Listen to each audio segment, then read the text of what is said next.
Bigfoot researcher Rictor Panek served in the United States Air Force for 7 years. She was part of Desert Storm and Desert Shield and was honorably discharged from active duty.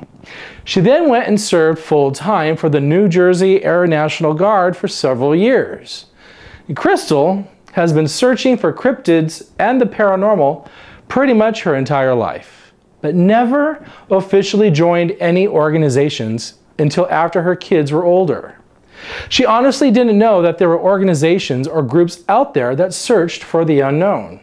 Crystal is a field researcher for the BFRO, the Bigfoot Field Research Organization, and for the state of New Hampshire, as well as an associate director in the field research for the International Cryptozoological Research Alliance. She's had a fascination in all things cryptid and the paranormal for as long as she can remember. Now, Crystal says, there are things out there that we don't have the answers to, and Crystal is seeking to find the evidence that we need. She comes from a family, 3 generations of Bigfoot eyewitnesses, her mother, herself, and her daughter Paige. She always goes into every investigation with the intent to obtain evidence, whether it's searching for Bigfoot or getting answers to the spirit world. She doesn't jump to conclusions. Not everything in the woods is a Bigfoot, and not every bump in the night is a ghost. She needs evidence and seeks those answers. And Crystal says she saw a Bigfoot. Welcome to After Hours. My name is Rictor. I am your host. Rictor! What? Leave him alone! This shit is real. Now we got Rictor going. We're going to have to hear about it all night. Yeah. That's a bunch of screaming memes out there, and that's the scoop that has been reported so far.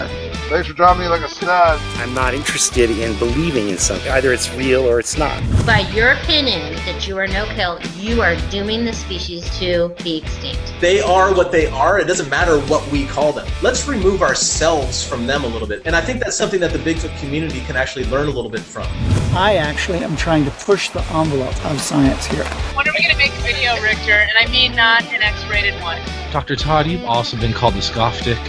Yeah, well, have these creatures stood against a backdrop of trees, I probably never would have seen them. You can't talk about I can! So you guys are going to bag a Bigfoot and get us a body. We're giving it our best efforts. we thought that we had the holy grail of DNA. Our hero, Bob Gimlin's with us. Hello, is this thing on? Am I muted? Can you hear me? Hey, Rictor, I've got a question for you. How does it feel to lose Bigfoot bounty? My question is, why do you think Bigfoot is real? Rictor does put a lot of effort into his costuming, doesn't he? Yeah, well, I mean, by effort, if you mean bending over and picking up whatever's on the floor. My! Well, in my opinion, After Hours with Rictor is the #1 Bigfoot webcast. What's your name again? Don't piss Rictor off. Rictor, behave.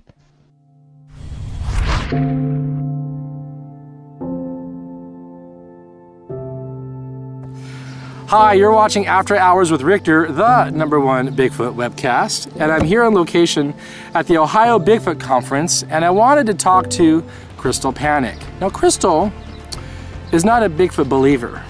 She's a Bigfoot knower. And recently I had interviewed another female Bigfooter, Mantra Freitas, who had a Bigfoot sighting when she was just a young girl, as did Crystal Panek. Back in 1978, when she was just 6 years old in upstate New York, she had a sighting that has pretty much changed her life, her view on Sasquatch, and she's lived with this her entire life. And I wanted to share her story, her testimony with you. She's not a YouTuber. She's not in Bigfoot to make a name or make money like everybody else. I believe she's authentic in telling the truth. And so I wanted to share her story with you.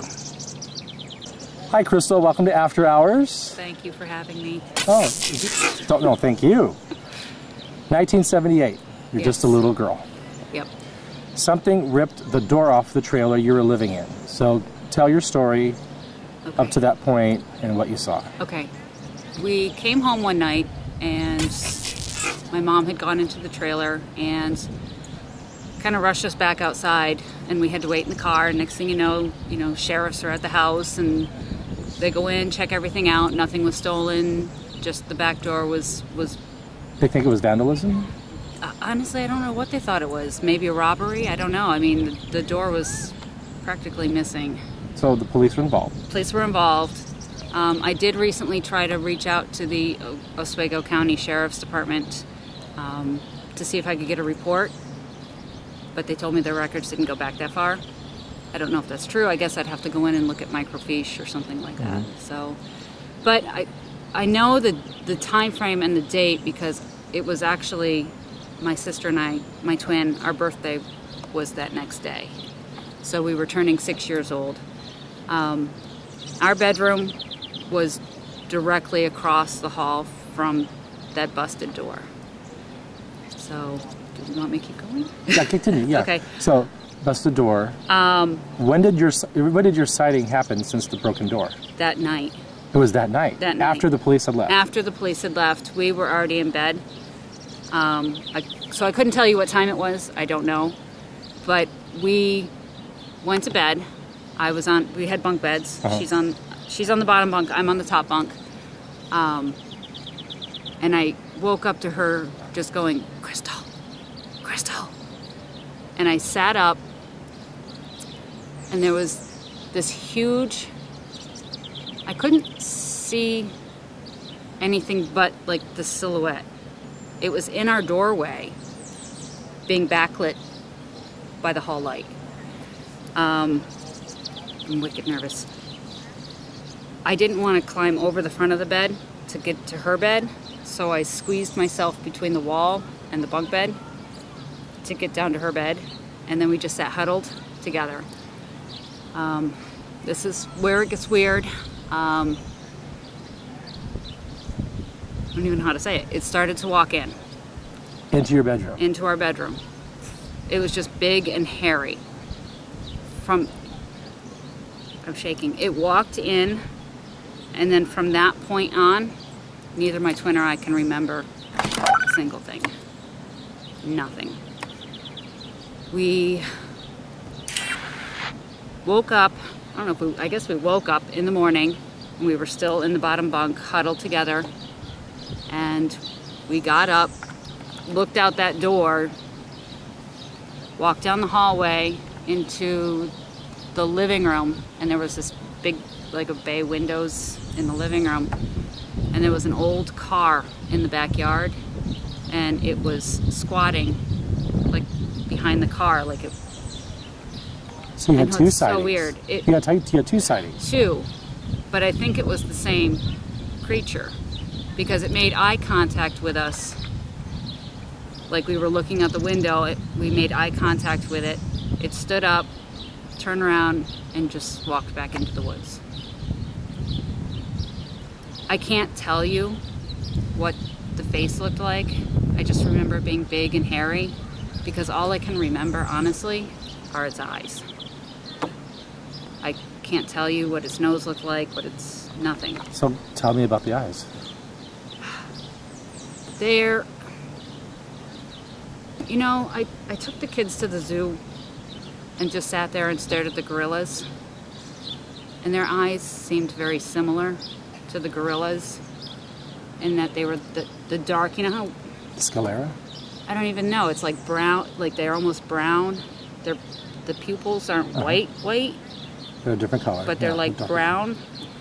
And that's, honestly, I just remember the eyes. So I couldn't tell you anything more than that. I mean, I have been toying with the idea forever to do hypnosis. Is that what it is? Where regression therapy? Yeah, so I can remember. I want to remember what did it look like, what happened in that time frame that neither my sister and I can remember.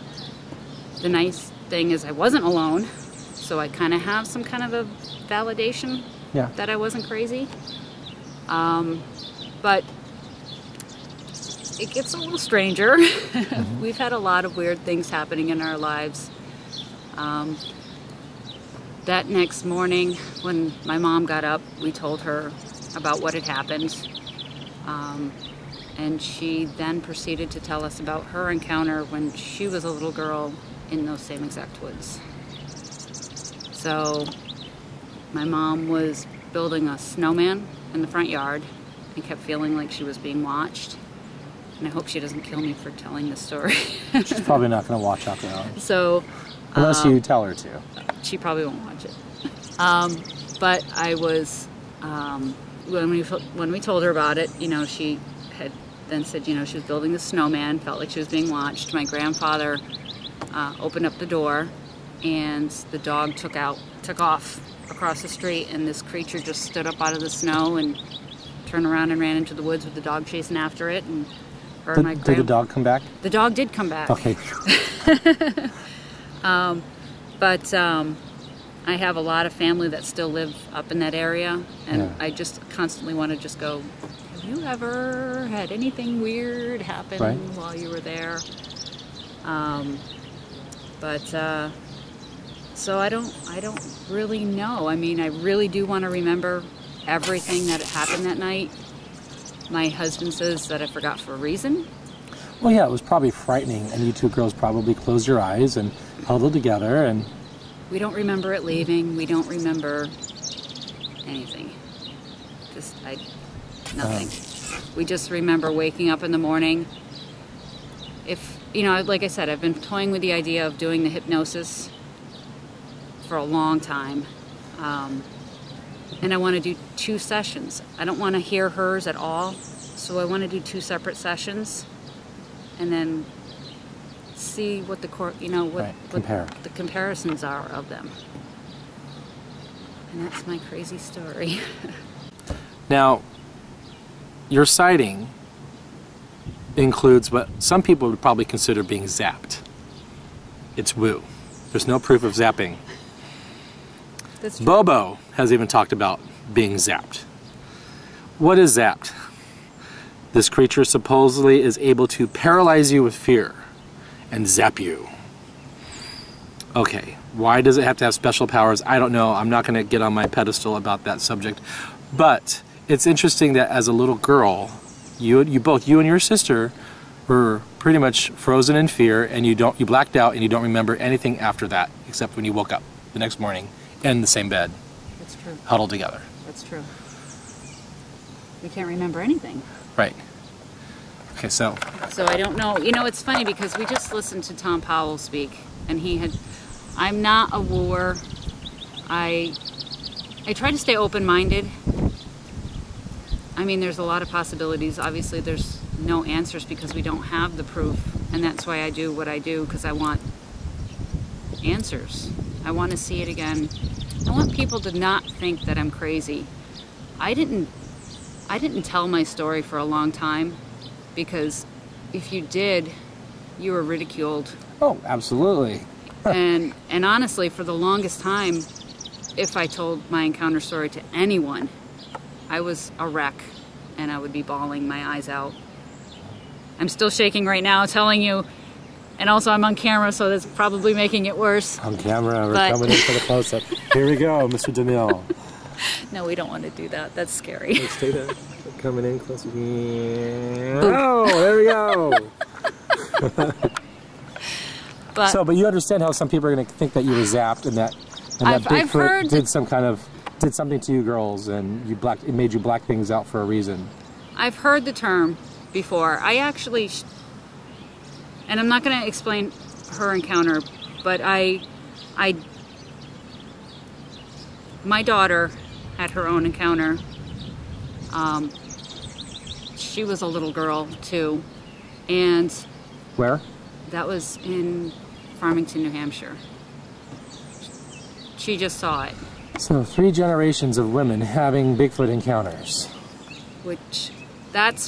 Sounds far-fetched. I know, and that's why I even hate telling people about it, because they But if you guys are in new Bigfoot territory, it's going to happen. But what are my thing is, what are the odds? So that's why I was going to say... Patterson Gimlin went out to film a Bigfoot. Oh, look, there's a Bigfoot. Okay, I think there's more of a chance of 3 women, 3 different generations having a Bigfoot sighting than we're going to go film a Bigfoot movie. Oh, look, there's a Bigfoot. Well, I would love to see it again. I really, because I think that would, even to get some evidence to be able to say to people, see, I'm not crazy. I'm not making this up.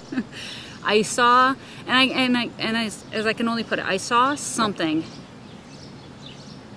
and to me, it has always been a Bigfoot just because it was big and hairy, on 2 legs.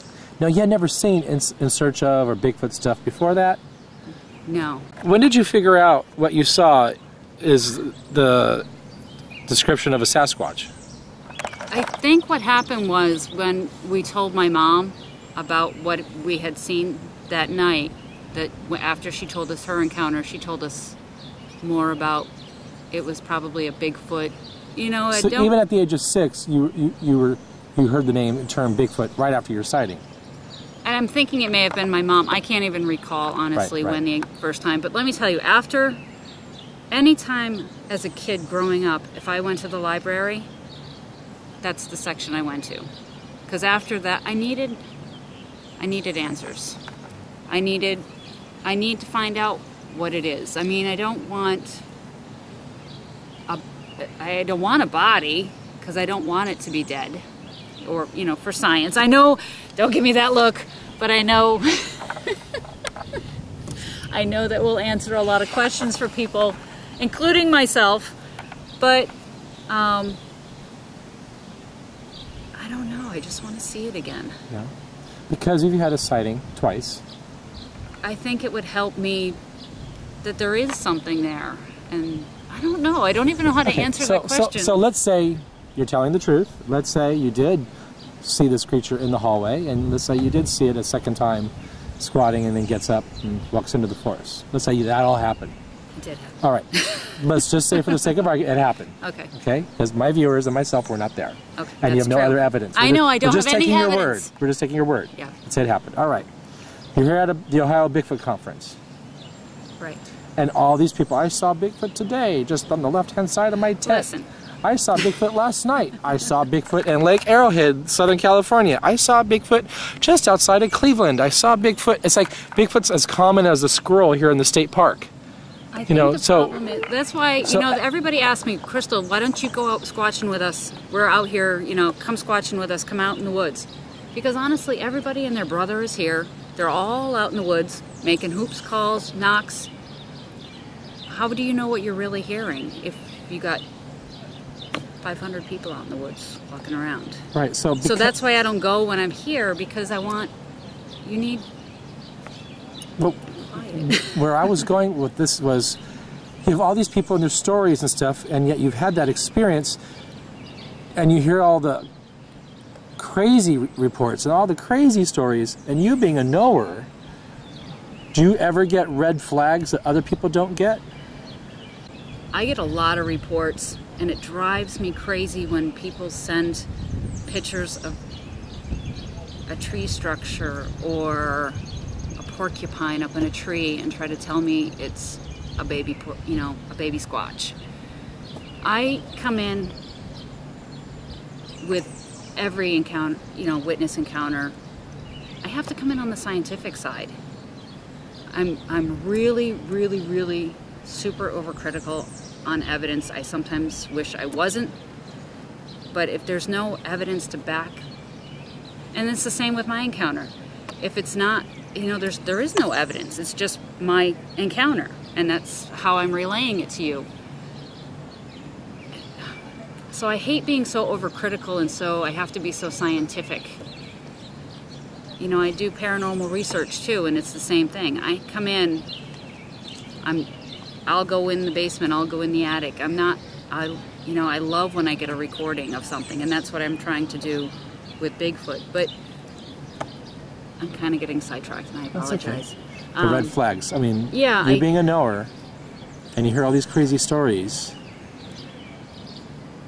does it make you more sympathetic to some people, or do you probably would take others' stories more seriously than I would because of what you experienced? I don't know if I don't know. Sometimes I guess it would depend on the encounter story that I've heard, or, you know, what they have to say. Because apparently everybody here has had a sighting, except for Rictor Riolo. Okay? Even your daughter over here has had a sighting. And I believe that what she saw only because how I could tell how terrified she was.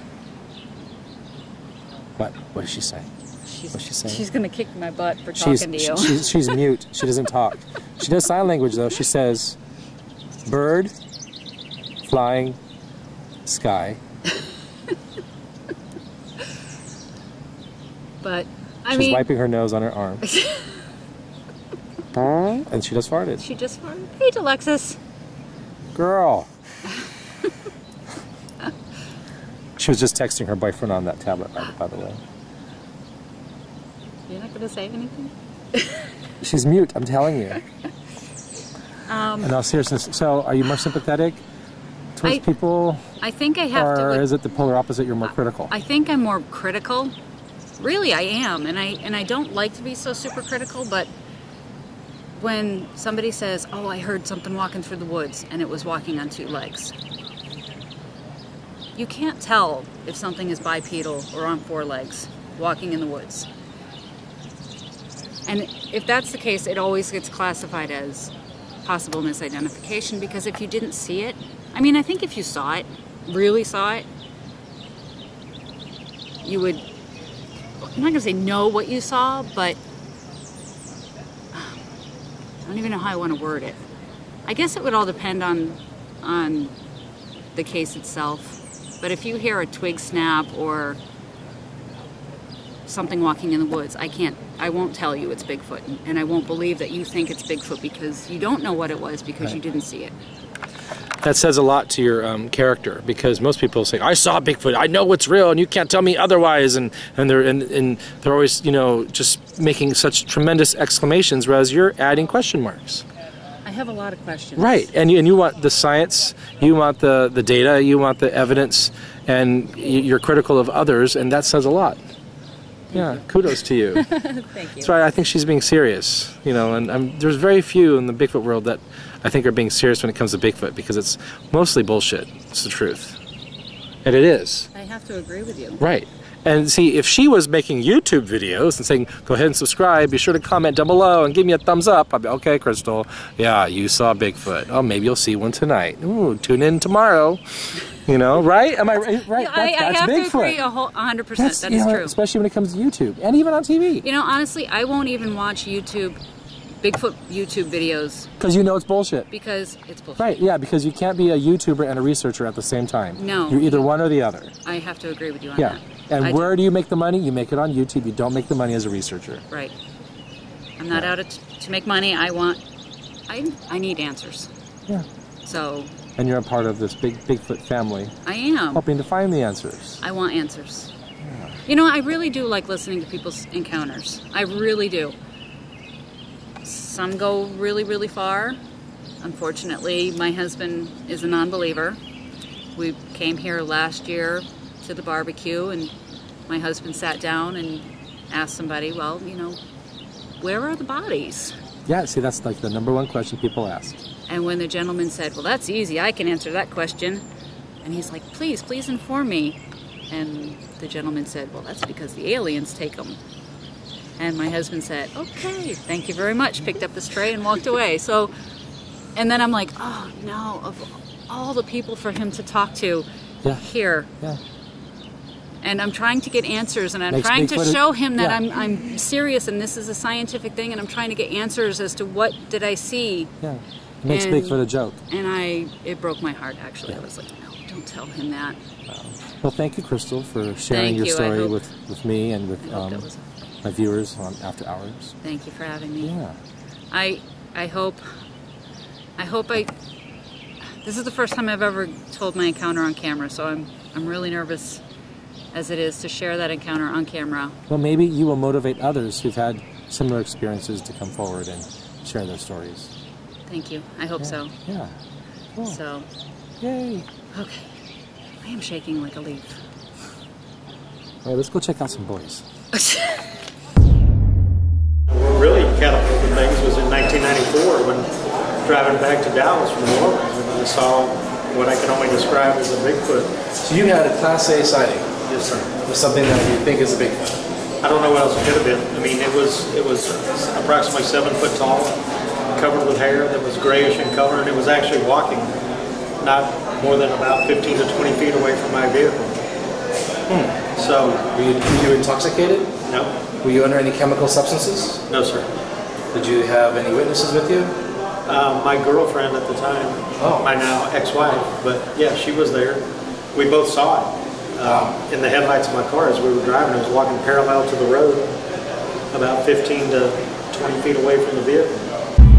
The winner is...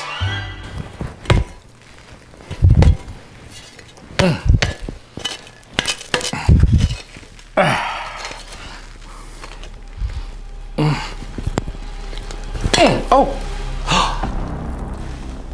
Looky, looky, there's something inside. Ooh.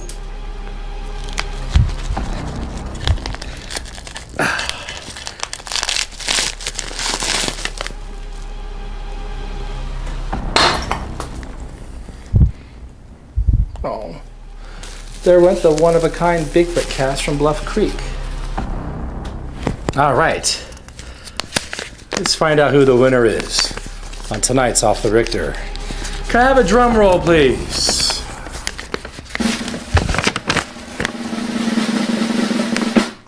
Dr. Matthew Johnson. Hi! Matt Moneymaker. Shut up!